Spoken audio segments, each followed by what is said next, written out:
Hi, welcome to Marlene at Home. And I'm Marlene from the Carroll County Public Library, North Carroll branch, where I'm the Adult Services Supervisor. Today I'm at one of our local homestead areas and just want to feature the beautiful summer bounty that we have in our area, be it vegetables in a garden, be it flowers, and I am just at an amazing homestead, and this is Julie, who, it's a funny story how I met. I ran into her sister. We were talking in Walmart about things we couldn't find, and the next thing we were talking about Marlene at Home, and she said, "You've got to go to my sister's." And I called Julie, and here I am. She's so gracious. So we're out here, this cute little setup here. You will be amazed at all the things that she grows. This girl does it all. She plants, she tills, she grows, she cans. It's pretty amazing. So Julie, thanks for having me and letting us do a Marlene segment here. And tell me, this little setting, how did you get it? What did you use it for? A friend of mine was getting rid of it, and I told her I would take it, and I painted it up and just brought it over here in my little piece of heaven. And she's got some cute little benches here, and it was really nice. This is a warm day. The sun just went in a little bit now, but it's really nice to be under these trees and get a little breeze.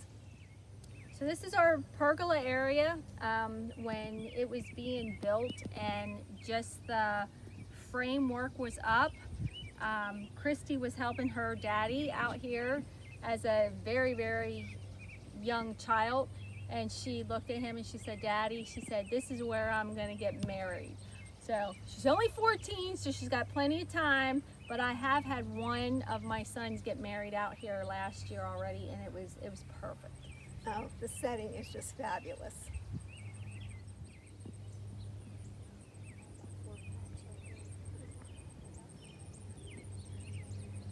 All right, we're here about to go inside the pergola, and it'll be a little darker in here, but I wanted to show you the just large clumps of grass that are growing in here. And of course you can see the flowers that are out and around. And where did you say your 4 o'clocks are? 4 o'clocks are over there. We'll catch those in another shot. But anyway, so come on in, we'll take a look.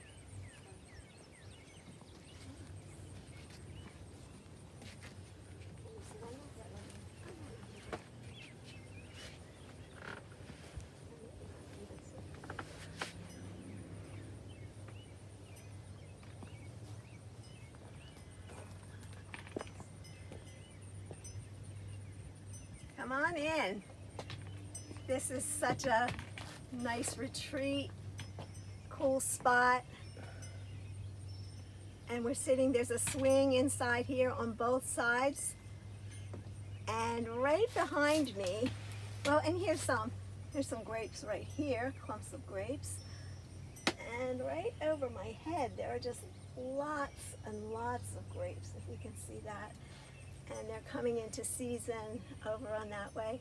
So just a fun place to be. They're growing, coming down from the ceiling and all down the sides.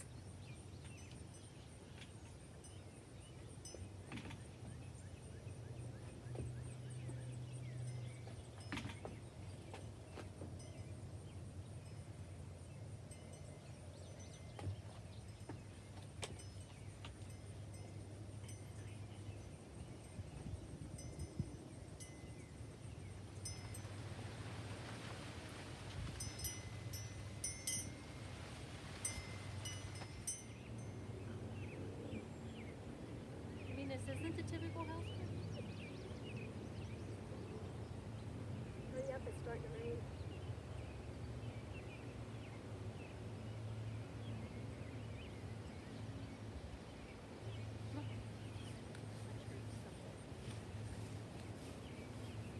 This is just a typical house garden.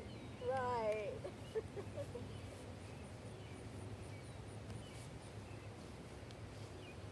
Julie surrounds, she does this all herself. Well, we help with some friends and family, but 95% is Julie.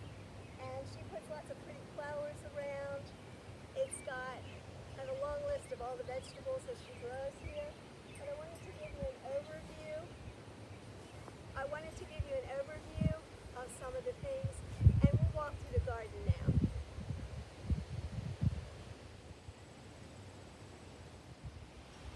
inside the garden, and I just spent an hour going through the garden with Julie, hearing what all these flowers are, and we're going to try and tell you very quickly.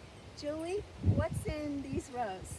In these rows, it's basically the smaller stuff up here in front: onions, lettuce, radishes, spinach, carrots, red beets, cucumbers, and onions. And then as you come down this way, we have 2 rows of beans, green beans. This one here in particular is a red bean, which I received from my great aunt in Virginia. That is a family heirloom that's been in the family for over 100 years. You can eat it as a green bean, or let it grow bigger and husk them and eat it as just a bean. And then to this side, there's 15 rows of corn that have been planted at 3 different times, so the stuff comes in at 3 different times. And then just down through the rows, we got tons and tons of peppers and tomatoes. And all different kinds of peppers, I might add. I have 24 different kind of peppers, most of them being hot. I think you might want to come down this way a little bit more. Here's the row of peppers. I have all of them listed at the top of each post. There's about 20 different varieties of hot peppers in that row. And then this would be my third batch of potatoes. And then down in this area is just about everything else. We have everything from yellow and green zucchinis to spaghetti squash, okra, lots of cantaloupe and watermelon. We have eggplant, okra, broccoli, cauliflower, which is soon to the end. I'll have to replant them for the fall. Down this way I have sweet potatoes, both orange and white. My second batch of potatoes. Peas were on the fence, they're done for the season. Garden as a whole, this main part is 75 by 100, and we added an extra 25 feet to the end for the strawberry patch. In the strawberry patch, along the fence line, are black raspberries, which we have blueberry bushes along the edge of that. And then in addition, I added cabbages and broccolis. We have a little bit of Swiss chard, and then at the very end we threw in some Brussels sprouts over there. So try to use every little bit of space that we can. And then beyond the garden, over between the trees, there is a fenced in area over there where I have black and red raspberries, and this year we added yellow. So we're anxious to get those. Tell them about the fall garden that's on the other side that we're not going to get to see what you have in the fall garden. The garden on the other side, we have pumpkins. We call it the pumpkin patch over there. Any kind of pumpkins, gourds. We have 2 patches over there with asparagus in. And then if I want something earlier planted, not before this gets planted, I'll start it over there and get an early harvest over there before we get from here. And Julie, tell me what you do when it's time to wrap up for the season. Who wraps up for the season? Well, you do in the fall, you were telling me. In here, the majority of this stuff, this black stuff here will be brought down just a little bit, and then through every row there, all the block and the strips of material will be rolled up and stored. That and the grass in between all the vegetables actually prevents me from having to weed. So this actually is just not a lot of work as far as weeding. It's all the picking and the canning and everything that goes with it. But all that gets stored so that we can till this upper patch and prepare it for next year. And they have a trickle system for watering, and that all comes apart. She cleans all the little tubing and puts that all away piece by piece for the winter. And I should tell you that all the things in this garden, this is not a business. They don't sell their things. Family and friends just use them, can them, share them. So it's not someplace where you can come to buy, but it's just very, very wonderful to see the bounty here. Here's some wonderful fruits and vegetables that were just picked yesterday. You can see the variety that have all come in on one day. But you know, the next step is to the kitchen to do the canning. Here's a raspberry bush that's really blossoming this week. And here's a view from another summer of the bounty that was in when that picture was taken. Things like onions of different varieties, as well as different melons and fruits and vegetables. Here's some gourds. And soon we'll be seeing these kinds of things.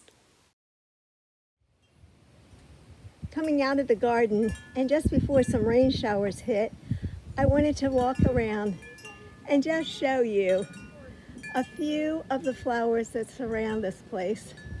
She is amazing. Here are just a few of the fruit trees here. She had an overabundance of peaches this year. She has apple trees, plum trees, cherry trees, pear trees. It just goes on and on. Looking back to the garden,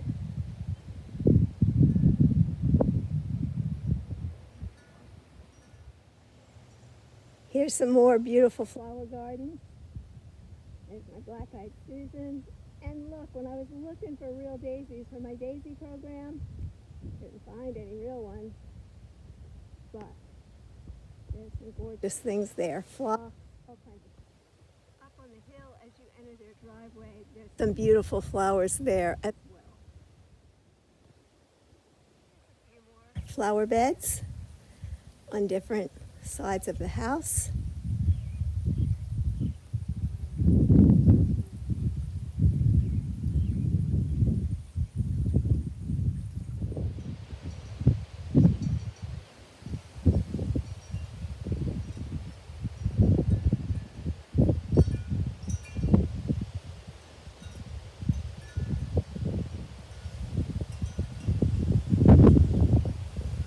Thank you for joining me today at Marlene at Home. I really appreciate all of you that watch so faithfully, and I hope you'll come back again next week. But most of all, thanks to Julie today for letting us come and enjoy her beautiful gardens, flower beds, an amazing vegetable garden, and all the things here on her property.